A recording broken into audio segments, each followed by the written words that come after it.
ہوگا، اس کا دوبارہ وجود کیسے ہو سکتا ہے؟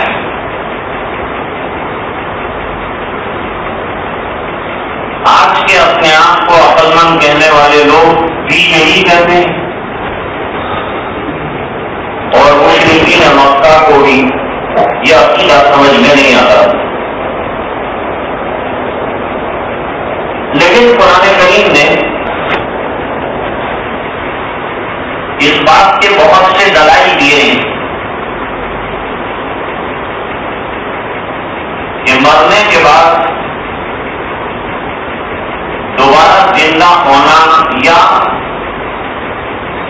موت دیے جانے کے بعد اللہ کی طرف سے دوبارہ زندگی کا دیا جانا کوئی ناممکن چیز نہیں۔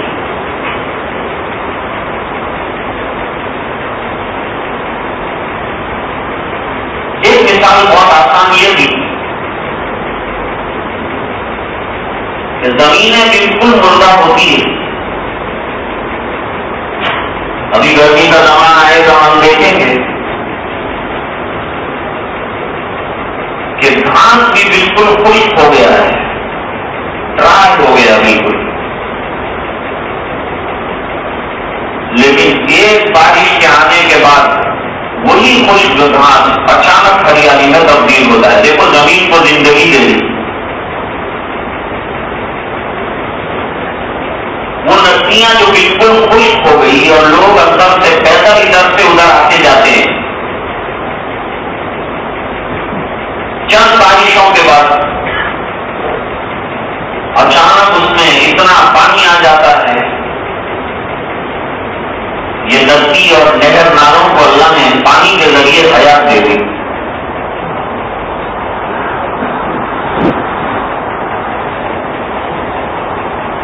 رات کو انسان سو جاتا ہے تو موت اور مرنے والے مردے میں اور سوئے ہوئے میں کوئی فرق نہیں، اس کے پاس سے کوئی گزر جائے پتہ نہیں چلتا، دنیا میں حالات آ جائیں اس کو پتہ نہیں چلتا۔ اور لوگوں کی نیند بڑی غفلت کی اور خطرناک ہوتی،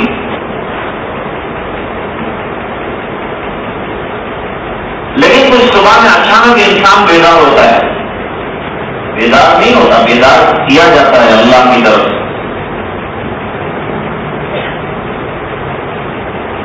یہ موت کے بعد حیات۔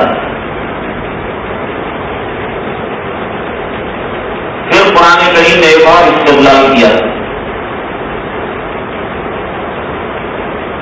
حضرت ابراہیم علیہ السلام کا باپ آزر،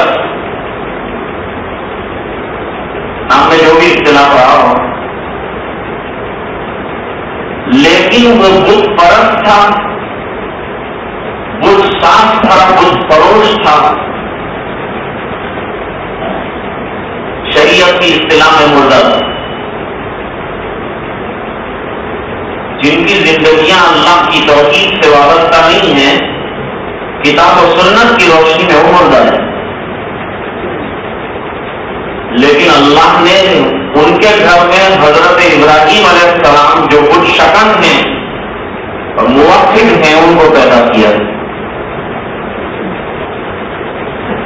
یہاں اللہ تعالیٰ نے سورہ ذاریات میں کشتی کنارے پر کھڑی ہوئی، چلانا چاہتے ہیں نہیں چلتی، لیکن یہ بادبانی کشتیوں میں ہوا بھرتی ہے،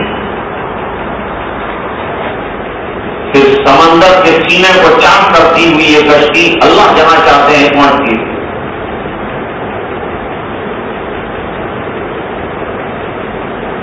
آپ کتنا بھی چلائیں ہوا نہیں چل سکتی، لیکن جب اللہ چلانے پر آتے ہیں ایک طرف سے ہوا چلنا شروع ہوتی ہے، مختلف قسم کی ہوائیں۔ حضرت امام بخاری رحمۃ اللہ علیہ فرماتے ہیں، حدیث ہے، سرکار نے فرمایا میری اللہ تعالیٰ نے پرواں ہوا کے ذریعے سے مدد فرمائی، جس کو باد نسیم کہتے ہیں ہم لوگ شعراء کی اصطلاح میں۔ یہ بڑی خوشگوار ہوا ہے، کے ذریعے سے اللہ نے میری مدد فرمائی. اور پچھواڑے سے چلنے والی ہوا جس کو پچھوا ہوا کہتے ہیں، اس کو دبور کہتے ہیں عربی میں، اس کے ذریعے سے اللہ تعالیٰ نے قوم عاد کو تباہ کیا. ابھی نارملی ہوا چل رہی ہے، لیکن اگر یہ ہوا تیز ہو جائے اور اس کی اسپیڈ بڑھ جائے تو یہی ہوا خوشگوار ہونے کے بجائے تباہیاں لانے والی اور ہلاکت خیز بن سکتی ہے. ان ہواؤں کی قسم کھائی ہے اللہ نے. جو ذات ہواؤں کو طاقت دے، ہواؤں کے تھپیڑوں سے کشتیوں کو چلائے، جو ہواؤں کے ذریعے قوموں کو تباہ کرے، وہ اپنے ایک حکم کی بنیاد پر دنیا کو نیست کرے، سرحد کرے. اس کی قدرت میں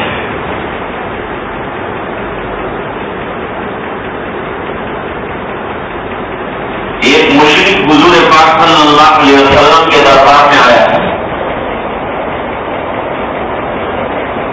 اس کے پاس ایک بوسیدہ ہڈی قبرستان بھی. عربوں کے یہاں بھی جلانے کا رواج نہیں تھا، دفنانے کا رواج تھا. جیسے یہود کے یہاں اور عیسائیوں کے یہاں بھی دفنانے کا رواج ہے، اور دفنانا اصل ہے جلانے کے مقابلے میں.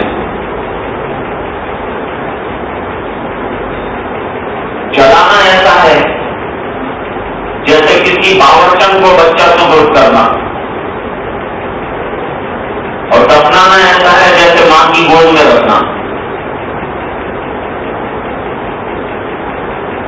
پرانے کاغذ اور وہی چیزیں جلائی جاتی ہیں اور خزانے دفنائے جاتے ہیں.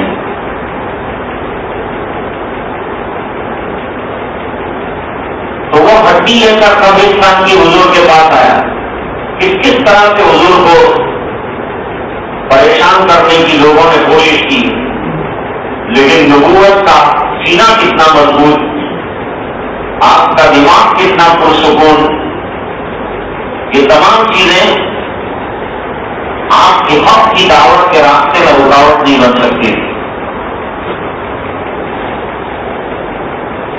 جس ماحول میں سرکار نے کام شروع کیا، ہم تو شروع کرنے کو سوچ بھی نہیں سکتے.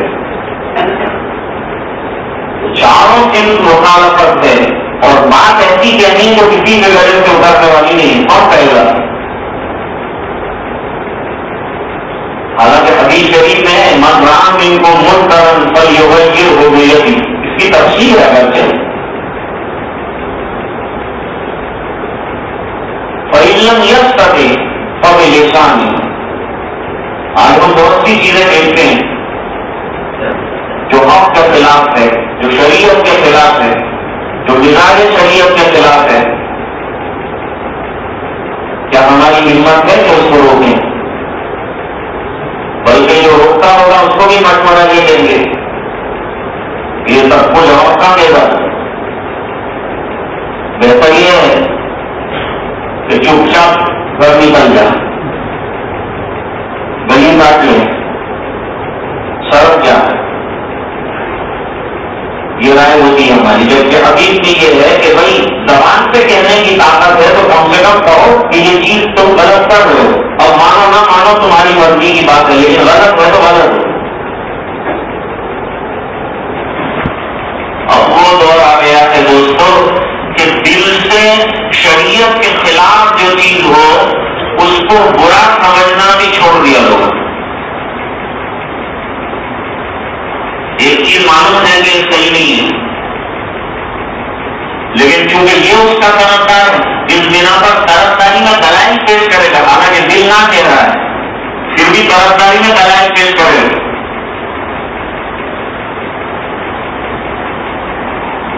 اگر آپ یوں کہیں کہ شریعت میں ایسا جائز نہیں ہے، تو کہتے کب تک شریعت ہم لوگ کرا کریں گے؟ یہ لوگ مار ڈالیں گے، ہم کو ختم کر ڈالیں گے. جب موقع آتا ہے جب شریعت کرتے ہیں، جب موقع آتا ہے شریعت کے نام سے بڑھ جاتے ہیں. مومن کی شان کیا ہے؟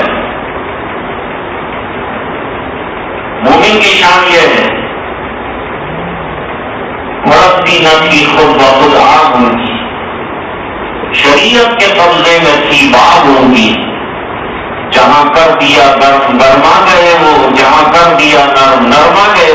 شریعت کے مزاج سے غصے ہوتے ہیں، شریعت کے مزاج سے غصے کو کنٹرول میں لے آتے ہیں، نہ اپنی مرضی سے غصے ہوں نہ اپنی مرضی سے ٹھنڈے ہوں۔ شریعت کہے یہاں غصہ تو وہاں غصہ، شریعت کہے یہاں غصے پر کنٹرول وہاں پر۔ مومن کی شان یہ ہے اس کا مزاج صحیح ہو، اس کو کوئی چیز چینج نہ کر سکے، اگر کرے تو شریعت کا حکم تبدیل کرے اور کوئی چیز اس کو تبدیل نہ کرے۔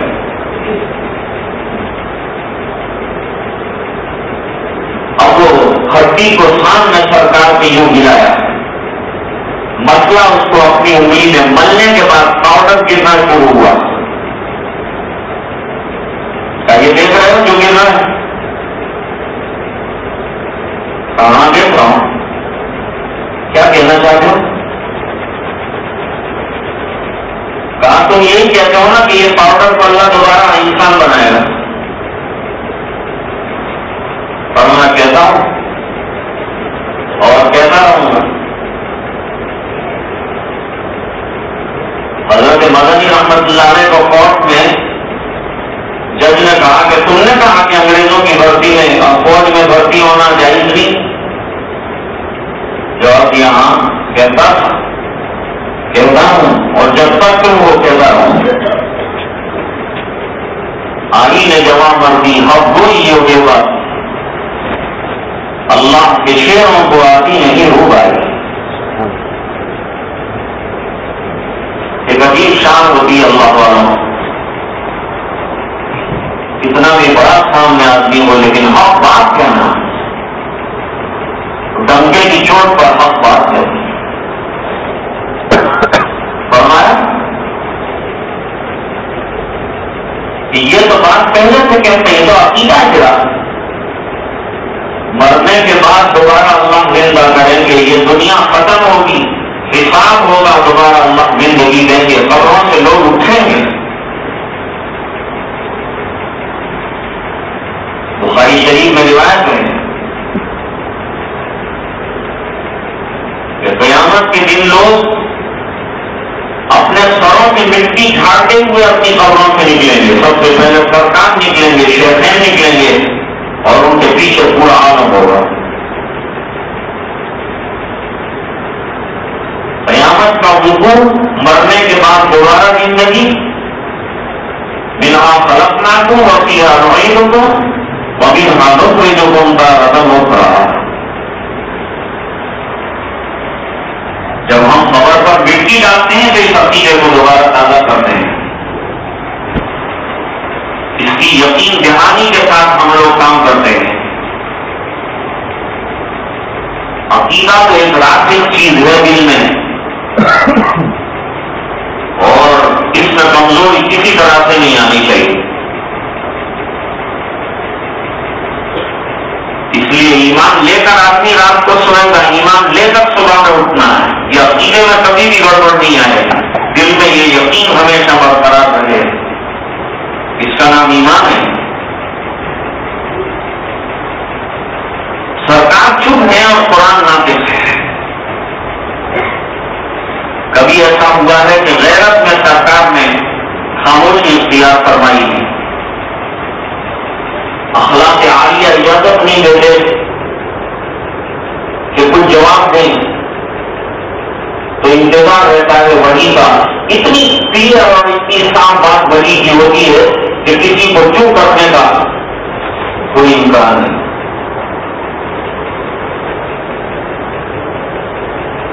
اللہ تعالیٰ نے جواب دیا تو کتنا شاندار جواب دیا۔ اللہ نے فرمایا یوں کہو اس سے، قل یحیی الذی انشأها اول مرہ۔ یہ پاؤڈر نظر آ رہا ہے، یہ بھی نہیں تھا، سرے سے وجود ہی نہیں تھا، اس کا عدم تھا، اس کا نیست تھا۔ انسان کی کیا پوزیشن تھی؟ اللہ تعالی انسان حین من الدہر لم یکن شیئا مذکورا۔ تھا انسان؟ کیا ہمارے وجود سے پہلے ہمارا کوئی ذکر تھا؟ ہمارے وجود سے پہلے کیا ہم پر کوئی مقالہ لکھا گیا؟ ہمارے دنیا میں آنے سے پہلے کیا ہمارے مستقبل کے بارے میں کوئی پیشگوئیاں کی گئی؟ کچھ بھی نہیں، شے مذکور ہی نہیں تھا۔ محققین کہتے ہیں ناپاک قطرہ جس سے انسان بنتا ہے اس کا تذکرہ ہی کیا ہوتا ہے؟ مٹی کا تذکرہ ہی کیا ہوتا ہے؟ لیکن یہ معدوم سے اللہ تعالیٰ نے موجود کیا، وجود ادا کرنے کے بعد ایک عرصے تک چلایا اور انسان کو بتدریج بدل جائے کمال پہنچایا۔ اس کمال تک پہنچانے کے بعد اب یہ کہنے لگا، میں کہا کرتا ہوں اکثر کہ ماں کا کردار بچے کی ولادت اس کو پیٹ میں رکھنے سے لے کر 2 سال کا ہوتا ہے وہاں تک اپنا خون جگر دیتی ہی رہتی۔ جو بچہ نیا پیدا ہوتا ہے باپ کی گود میں رکھو تو گھبرا جائے گا، تو گود کا لوٹا ہوتا ہے، آنکھیں بھی نہیں کھل رہی، نہ کہے گا بھائی کوئی سوال یہ میرا کام نہیں۔ ماں کہتی ہے دیکھنا گردن اس کی موڑ نہ جائے، دیکھنا اس کے ہاتھ ادھر نہ ہو جائے، دیکھنا اس کا پیر یوں نہ ہو جائے۔ وہ چھوٹی سی گودڑی میں رکھ کے دیکھی ہے، وہ بھی نہیں سمجھتا ہے، اور جہاں سمجھنا شروع ہوا تو کہتا ہے ہمارا کوئی ہو جائے۔ اب ماں کو نظر انداز پر اب اولاد کو اپنی کہتا ہے۔ شریعت نے بھی اس کا لحاظ کیا ہے کہ اگر لڑکپن میں اور شیرخوار ہے بچہ اور طلاق کی کوئی نوبت آئی بچہ کس کو ملے گا؟ فرمایا یہ ماں ہی پرورش کر پائے گی، باپ کا کام نہیں ہے پرورش کرنے کا، وہ تو ماں ہی سنبھالے گی اپنے سینے سے لگا کے۔ فرماتے ہیں جب کل عدم تھا اور تجھے وجود عطا کیا اللہ تعالیٰ نے، تو جس اللہ نے یہ پاؤڈر نہیں تھا اور وجود عطا کیا، آج تو پاؤڈر ہے، پاؤڈر سے ری میک کرنا اور دوبارہ ری پروڈیوس کرنا اللہ کے لیے کیا دشوار ہے؟ ہمارے بزرگ فرماتے ہیں کہ بڑے سے بڑا منکر سنے گا نا یہ دلیل تو قائل ہو کے اٹھے گا مجلس سے۔ شرط یہ ہے کہ اللہ نے اس کو چشمے کشا کی ہو اور اس کو حق قبول کرنے والا دل دیا ہو، قبول کر لے۔ یہاں اللہ تعالیٰ نے ایک عجیب واقعہ بھی بیان فرمایا۔ فرشتے حضرت ابراہیم علیہ السلام کے یہاں آئے، ہماری عقل کہتی ہے کہ سن رسیدہ ہو جانے کے بعد اور بڑی عمر ہو جانے کے بعد اولاد کا آنا ممکن نہیں ہے۔ سائنس بھی نہ کہتا ہے، ڈاکٹر بھی نہ کہتے ہیں۔ کوئی 80 سال کی بڑھیا کو لے جا کر کھڑا کر دو ڈاکٹر کے سامنے کہ اس کو کوئی بچہ پیدا ہو سکتا ہے، وہ نہ کہے گا کہ میرے میڈیکل سائنس میں نہیں، تیرے سائنس میں نہیں ہے لیکن خدا کی قدرت کے سائنس میں ہے۔ کیونکہ تاریخ میں ایسے واقعات ملتے ہیں۔ حضرت زکریا علیہ السلام کی یہاں اولاد آئی، بیوی اولاد جننے کی صلاحیتوں سے محروم، بڑھاپا اپنے شباب پر، بلکہ شرم محسوس کر رہے ہیں کہ مجھ بڑھیا کو اگر کچھ اولاد ہوئی تو لوگ باتیں کریں۔ فرمایا تم اس کی پرواہ مت کرو، ہم تمہیں اولاد دینے والے ہیں۔ جب ہم بڑھیا کو اولاد سے نواز دیتے ہیں، جیسے حضرت سارہ اپنے بڑھاپے کے کنارے پر پہنچی تو اللہ تعالیٰ نے حضرت جبریل کے ذریعے سے اور آنے والے فرشتوں کے وقت کے ذریعے سے یہ خوشخبری دے دی کہ اب تمہارے یہاں اسحاق آنے والے ہیں۔ اور بیوی حضرت ابراہیم علیہ السلام کی عقلیہ سر پیٹ رہی ہے، مجھے اور اولاد ہوگی۔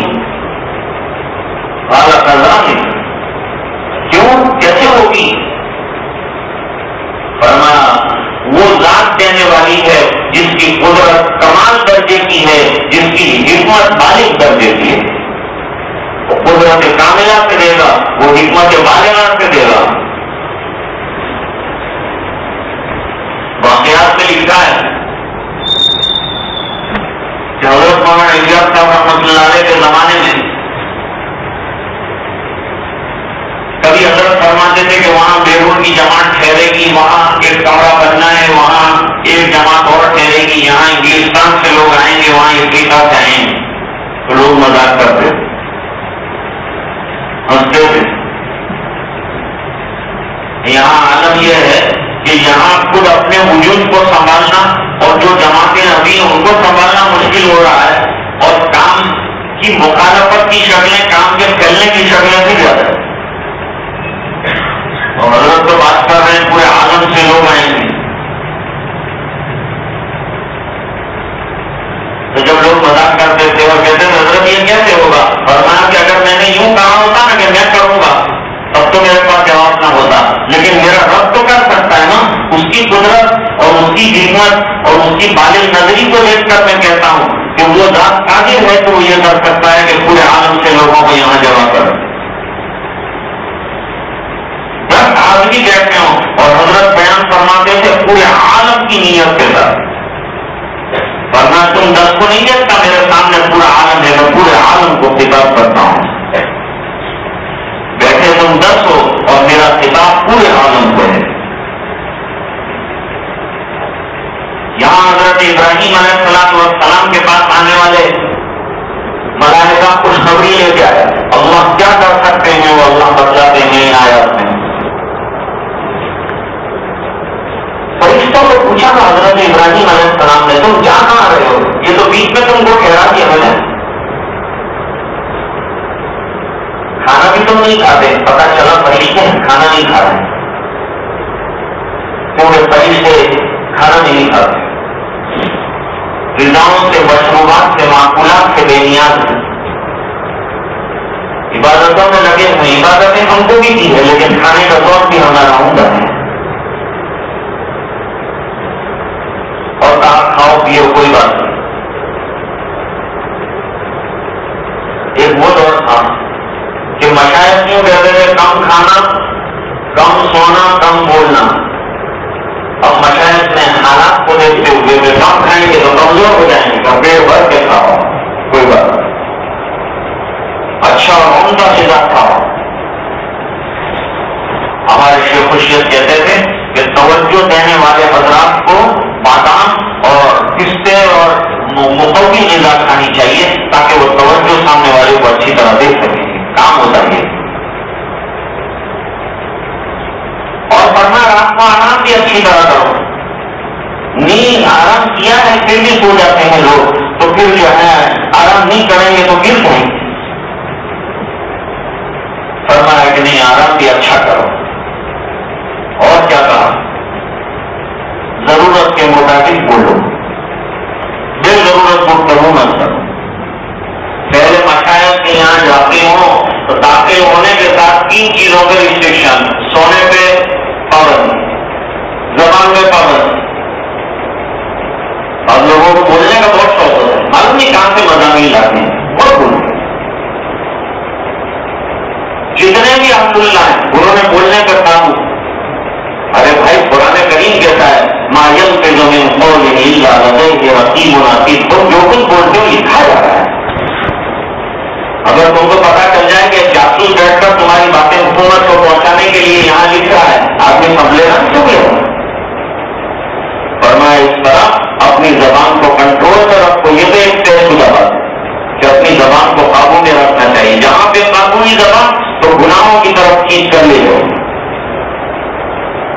حضرت مفتی شفیع رحمۃ اللہ علیہ کے ایک آدمی آتا تھا، بہت گفتگو کرتا تھا، روزانہ ادھر ادھر کی خبریں سناتا تھا، آسٹریلیا میں یوں، نیوزی لینڈ میں یہ ہے، ہندوستان میں یہ حال ہے، حضرت سنتے رہتے۔ ایک دن اس نے کہا حضرت مجھے بیعت تو کر دیجیے، حضرت نے کر دیا،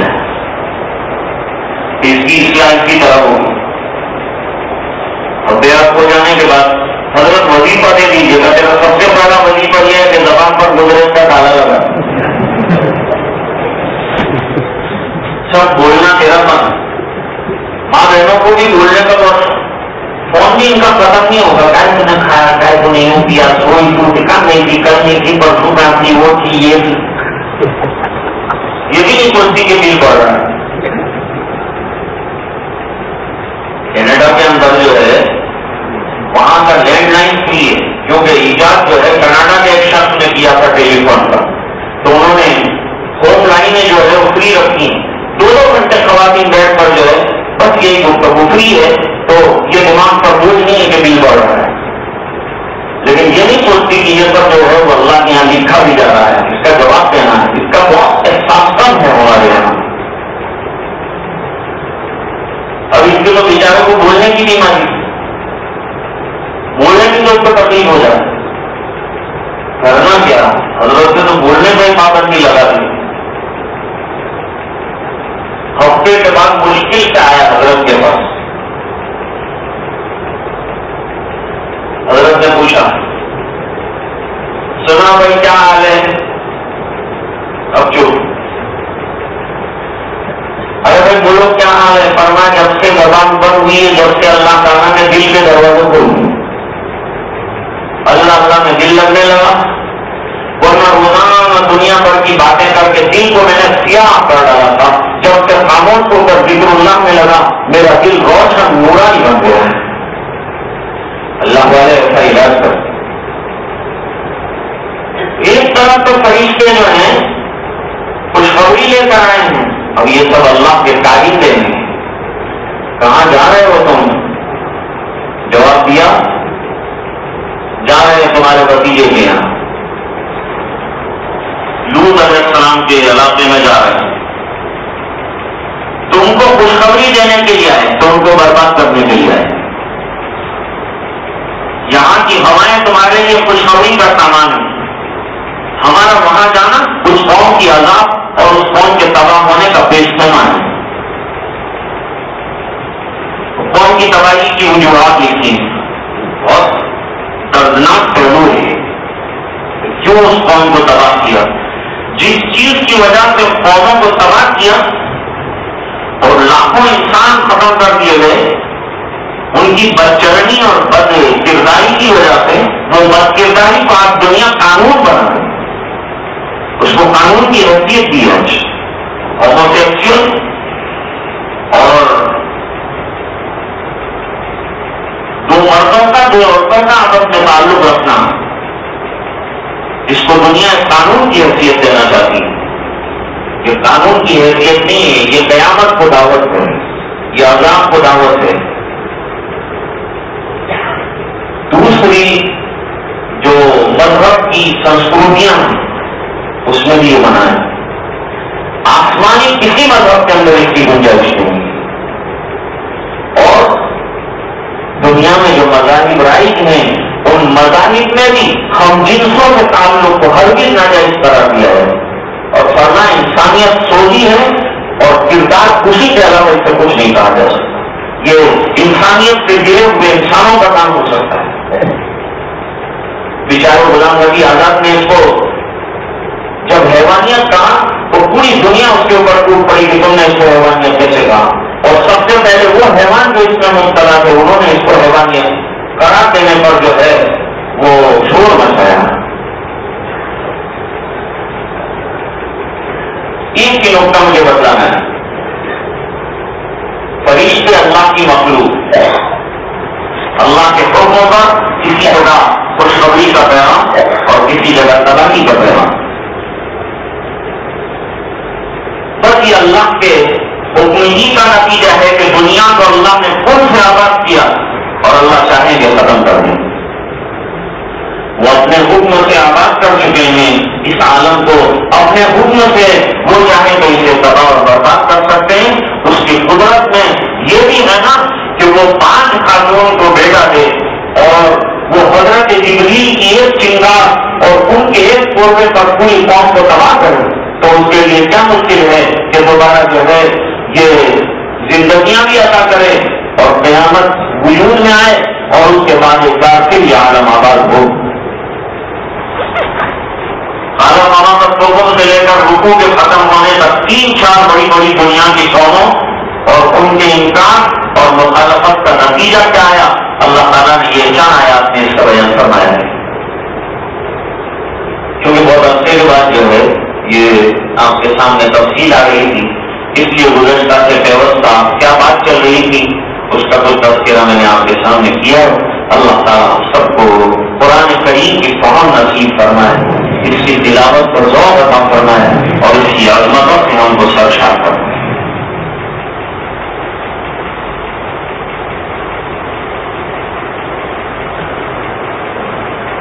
ہمارے مسجد کے پڑوسی ہیں ہاشم بھائی، ان کا کل بائی پاس کا آپریشن ہے، شفا کے لیے دعا فرمائیں.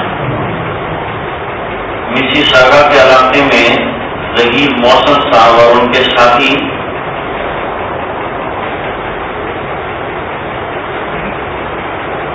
جو مسجد کی بنانے کی خدمت انجام دے رہے ہیں، اللہ پاک ان کے اس کام میں برکتیں عطا فرمائے، رکاوٹوں کو دور فرمائے. ہمارے حاجی ابراہیم پیپڑی صاحب بیمار ہیں، ان کے لیے دعا فرمائیں، اللہ تعالیٰ انہیں شفا کامل عطا فرمائے. اور ہمارے حاجی اختر صاحب تشریف لائے تھے، ان کی کوئی رشتہ دار جو خاتون ہے وہ ایک مرض میں بمبئی میں مبتلا ہیں اور اسپتال میں داخل ہیں، ان کے لیے دعا فرمائیں، اللہ تعالیٰ اس خاتون کو بھی شفا عطا فرمائے. اور ایک بہت بڑا حادثہ شہر میں پیش آیا تھا جس میں 17 لوگ جو ہیں وہ جل کر زخمی ہوئے، ان لوگوں کے لیے بھی دعا فرمائیں. ان میں سے 1-2 جاں بحق ہوئے ہیں، اللہ ان کی مغفرت فرمائے، اور باقی لوگ زیر علاج ہیں، اللہ تعالیٰ ہم تمام کی کو شفا کاملہ عاجلہ دائمہ مستمرہ نصیب فرمائے. اللهم صل على سيدنا محمد وعلى آل سيدنا محمد وبارك وسلم. آتنا في الدنيا حسنة وفي الآخرة حسنة وقنا عذاب النار وادخلنا الجنة مع الأبرار يا عزيز يا غفار. اللهم إنا نسألك الهدى والتقى والعفاف والغنى، نسألك العافية في الدنيا والآخرة. اللهم إنا نسألك رضاك والجنة ونعوذ بك من سخطك وغضبك والنار. اللهم اهدنا واهد بنا واجعلنا سببا لمن اهتدى. اللهم اهد الناس جميعا، اهدنا الصراط المستقيم صراط الذين أنعمت عليهم من النبيين والصديقين والشهداء والصالحين وحسن أولئك رفيقا. اے اللہ ہمارے گناہوں کو معاف فرما، کوتاہیوں سے درگزر فرما، اپنا فضل اور کرم شامل حال فرما، رحم کے اور کرم کے فیصلے فرما، عافیت کا معاملہ فرما. اے اللہ ہمارے دلوں کے بگاڑ دور فرما، ظاہر اور باطن کی اصلاح فرما. اے اللہ ہمیں پکا نمازی بنا، 100% ایماندار بنا. جو آئندہ اجتماع آنے والا ہے 4, 5, 6 13 کے اس اجتماع کو کامیاب فرما، کامران فرما، ہر طرح کی پریشانیوں سے حفاظت فرما. کام کرنے والوں کے کام کو قبول فرما، علماء کے آنے کو قبول فرما، جانے والوں کا جانا، آنے والوں کا آنا منظور فرما. اے اللہ جہاں جہاں قریب میں اجتماعات ہو رہے ہیں، اللہ تمام کو کامرانی اور کامیابی کا شرف عطا فرما اور اپنی بارگاہ میں شرف قبولیت سے مالا مال فرما. اللہ جو بیمار ہیں شفا عطا فرما اور جو پریشان ہیں پریشانیاں دور فرما. جب تک زندہ رکھے ایمان پر زندہ رکھ، جب وقت آتی ہو کرنے والی موت عطا فرما. اے اللہ اس پورے مجمع کی مغفرت فرما اور امت کے ایک فرد کی مغفرت فرما اور دعائیں اپنے فضل و کرم حبیب پاک صلی اللہ علیہ وسلم کے دفعہ منظور فرما. برحمتک یا ارحم الراحمین.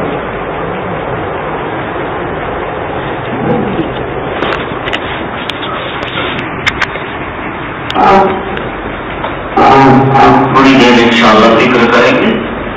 ذکر ہوگا لا الہ الا اللہ، جس کو تحلیل لسانی کہتے ہیں. ذکر جہری مقصود نہیں اور نہ مزے لینے کے لیے ہے، بلکہ توجہ تام ہو جائے، مکمل ہو اور پوری طرح دل جو ہے اللہ کی طرف متوجہ ہونے والا بن جائے. ہمارا دھیان دنیا سے ہٹے، اللہ کے ساتھ لگے جمے. اس لیے جو ہے تھوڑی دیر کے لیے جہری ذکر کیا جاتا ہے. اب ذکر کرنے کا طریقہ ہمیشہ بتایا گیا ہے، اسی طریقے سے ذکر کریں گے. اس کے علاوہ جن حضرات کو سلسلے میں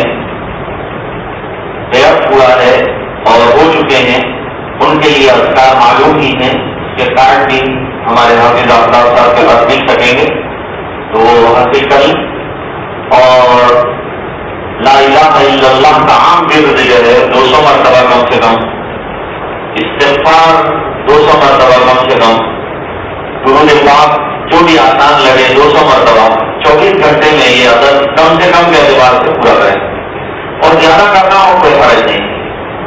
اس کے علاوہ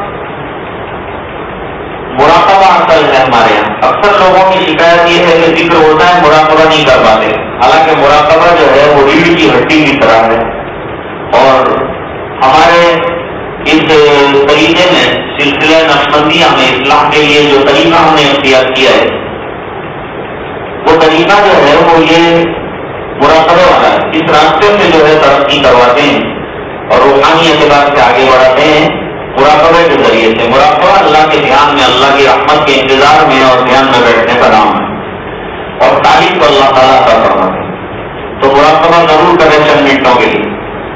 اور اس کے علاوہ تلاوت قرآن کریم ہر سلسلے میں ہے، اور اس سلسلے میں بھی ہے بہرحال تو پاؤ پارا کم سے کم غیر حافظ پڑھے، کم سے کم، زیادہ جتنا پڑھنا ہو پڑھے، اور حافظ قرآن ایک پارے سے کم نہ کرے۔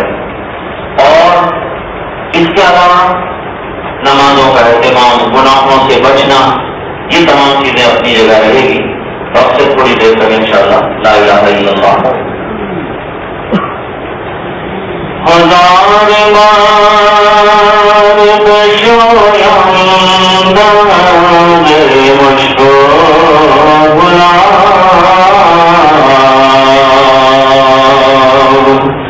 ہنوز نام تو گفتن کمال دے دنی، لا الہ الا اللہ،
اب سے تھوڑی دیر تک انشاءاللہ مراقبہ کریں گے،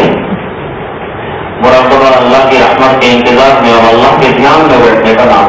اپنی دنیا کے دھیان میں گھنٹوں کے گھنٹوں بیٹھتا ہے, اللہ کی رحمت کا انتظار کرنے کے لیے بیٹھنے میں کوئی تکلیف نہیں. کروڑوں انسانوں کو اس سے فائدہ پہنچا ہے. اگر دھیان اور توجہ کے ساتھ دل جمعی کے ساتھ کیا جائے بڑا سوال تو انشاءاللہ ہمیں بھی فائدہ پہنچے گا. اللہ کی رحمت برس رہی ہے, دل میں سما رہی ہے, دل کہہ رہا ہے اللہ اللہ اللہ.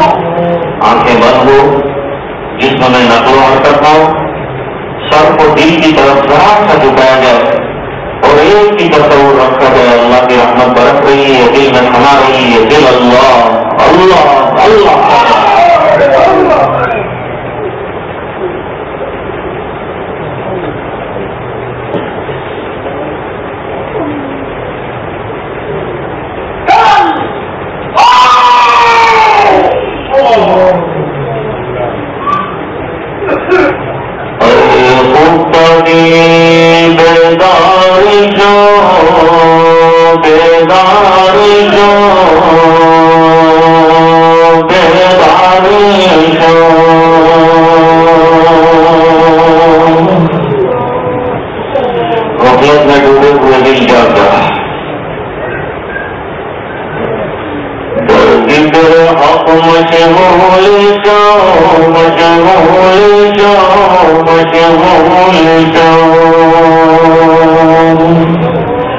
اللہ کی یاد میں مشغول ہو جاتے ہیں. باقی کام ہی اللہ کی یاد.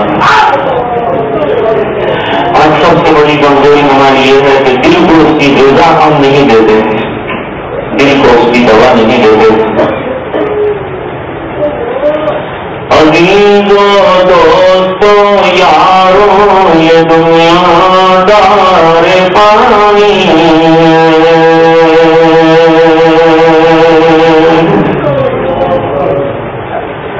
دل سے مت لگاؤ تم حد میں جا بنانی.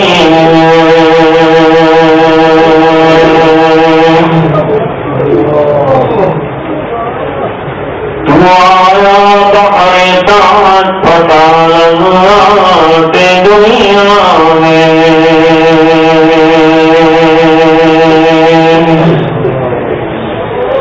عقل کھل گئی تیری جیسی نادانی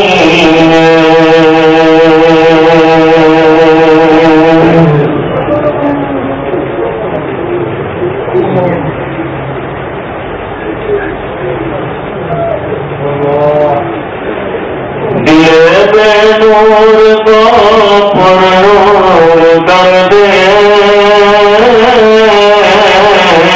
دل محبوب کو مسرور کر دے.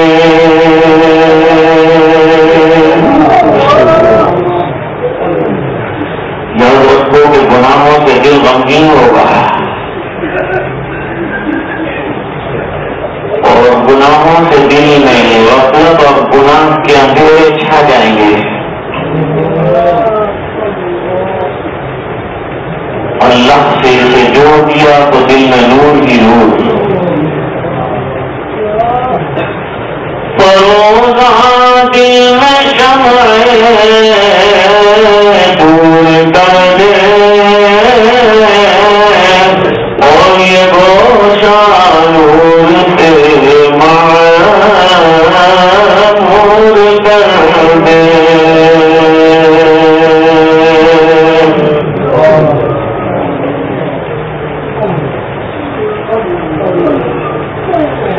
میرا ظاہر سنور جائے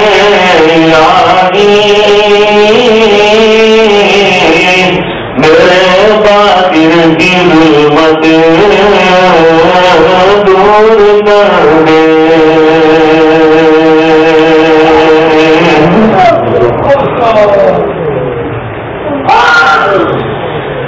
ہے میری رات میں خود نفس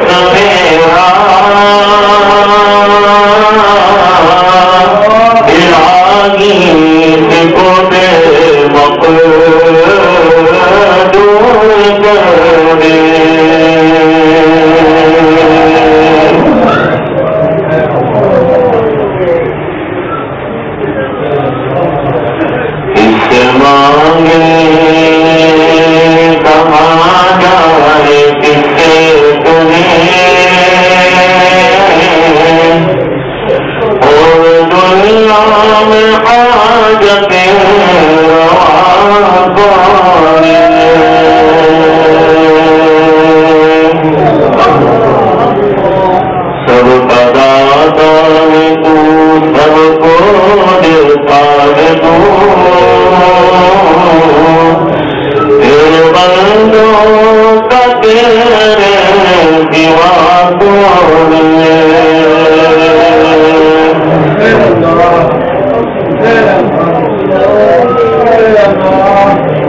جب تلیں گے عمل سب کے میزان پر، جب کوئے گا کہ کھوٹا خراب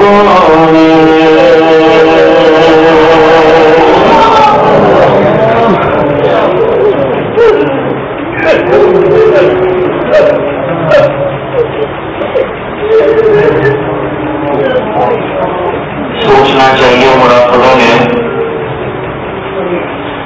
کہ زندگی کا کتنا بڑا حصہ گناہوں میں اور برائیوں میں گزرا ہے. اگر توبہ سے پہلے مر گئے اللہ کے سامنے کیا کرے وہ کرنا دکھائے.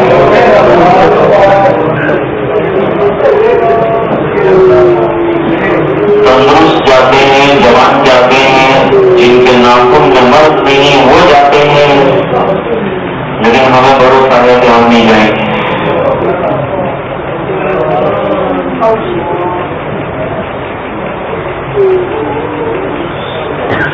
واقعی تجھے گیالی کے تاج منادی،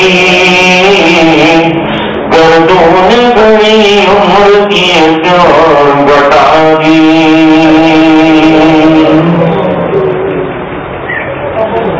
کوئی ہے عمر مثل برف کا، رفتہ رفتہ چپ کے دم بدم. ایک دن مرنا آیا کی موت میں،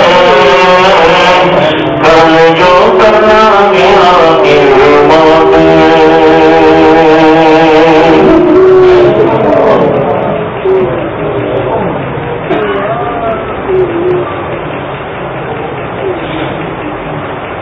مراقبے میں آنکھیں بند کی ہے تو سوچنا چاہیے کہ آج تو کہا گیا اور اپنی اختیار سے میں نے آنکھیں بند کی ہے، لیکن ایک دن ایسا آنے والا ہے جب آنکھوں پر جسم پر میرا اختیار ختم ہو جائے گا، ایک کٹے ہوئے درخت کی طرح پڑا ہوں گا.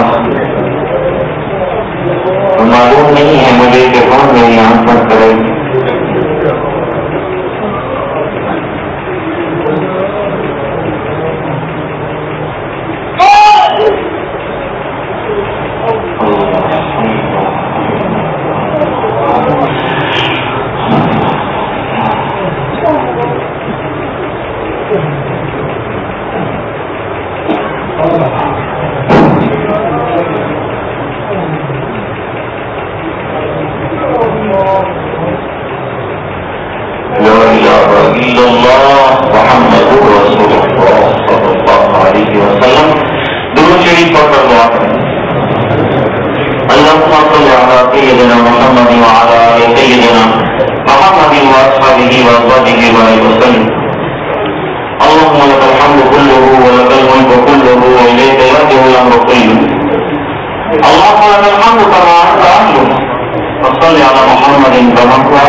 اللہ یہ کرم ہے تیرا کہ تو نے لوگوں کی نظروں سے ہمیں اور ہمارے گناہوں کو اور برائیوں کو چھپا کر ہمیں لوگوں کی نظروں میں عمدہ اور اچھا بنا دیا. اے اللہ یہ کرم ہے تیرا کل آخرت میں بھی ہماری پردہ پوشی کا معاملہ فرماؤ. اے اللہ دنیا میں ستاری فرمائی کل آخرت میں بھی ستاری فرماؤ. اے اللہ کرم کی بھیک دے دے, اللہ رحم کی بھیک دے دے, اللہ مغفرت کے فیصلے فرما دے, اللہ پوری امت کی مغفرت فرما دے, اللہ ہماری اصلاح فرما دے, اللہ ہمارے ظاہر اور باطن کو بنا دے, اللہ ہمارے دل کے بگاڑ دور فرما دے, اللہ تھوڑے معرفت سے دل کو منور کر دے. اللہ یہ ہمیں کچھ کرنا نہیں آتا, ٹوٹا تیرا نام لیتے ہیں, اللہ یہ قبول فرما دے. اللہ اس کی برکت سے ہمارے دلوں کو منور کر دے, اللہ پورے معرفت عطا کر دے. یہ ٹوٹے پھوٹے کام سے اللہ ہمارے دلوں کو تو وابستہ فرما دے. اے اللہ ہمیں سچا تیرا نام لینے والا بنا دے. اللہ تیرے نام کا تیرے کام کا عاشق بنا دے. اللہ تیری کتاب کا شہدائی بنا دے. اللہ قرآن کے حفاظ کے سینوں میں ہمیشہ کے لیے قرآن محفوظ کر دے. اللہ اس کی تلاوت کا جذبہ دے دے. اللہ تیری مان کر چلنے کا ذوق دے دے. اے اللہ جہاں جہاں اجتماعات ہوں اپنے فضل سے کامیاب فرما دے. اللہ جو جانے والے ہیں آنے والے ہیں ان کے بھی جانے آنے کو قبول فرما. جو جماعتیں نکلنا چاہتی ہیں اللہ آپ کا نکلنا آسان فرما. جو رکاوٹیں اپنے فضل سے ان تمام کو دور فرما. جو بیمار ہیں انہیں شفا عطا فرما. جو پریشانیوں کی پریشانیاں دور فرما. مقروض ہے غیر سے قرضوں کے پورا ہونے کی سبیل پیدا فرما. اللہ اس پورے مجمع کی مغفرت فرما. وہ طرح سے تیرے نام کی نسبت سے اور سلسلے کا فیض حاصل کرنے آئے ہیں اپنے فضل سے عطا فرما. غیر سے تربیت کا انتظام فرما. تو اللہ ظاہر اور باطن شریعت کے تابع بنا دے. ایک سنت کا پاس لحاظ نصیب فرما دے. اس میں رسول محبت رسول اتباع رسول نصیب فرما. پورے مجمع کی مغفرت فرما. جن حضرات نے دعاؤں کے لیے کہا لکھا یا چاہتے ہیں کہ ان کے لیے دعائیں ہوئے اللہ ان کی تمام ضرورتوں کا غیر سے تکافل فرما. جب تک دل نہ رکھے ایمان پر زندہ جب وہ پیار کی وہ وہی موت عطا فرما. اے اللہ پورے مجمع کی مغفرت فرما.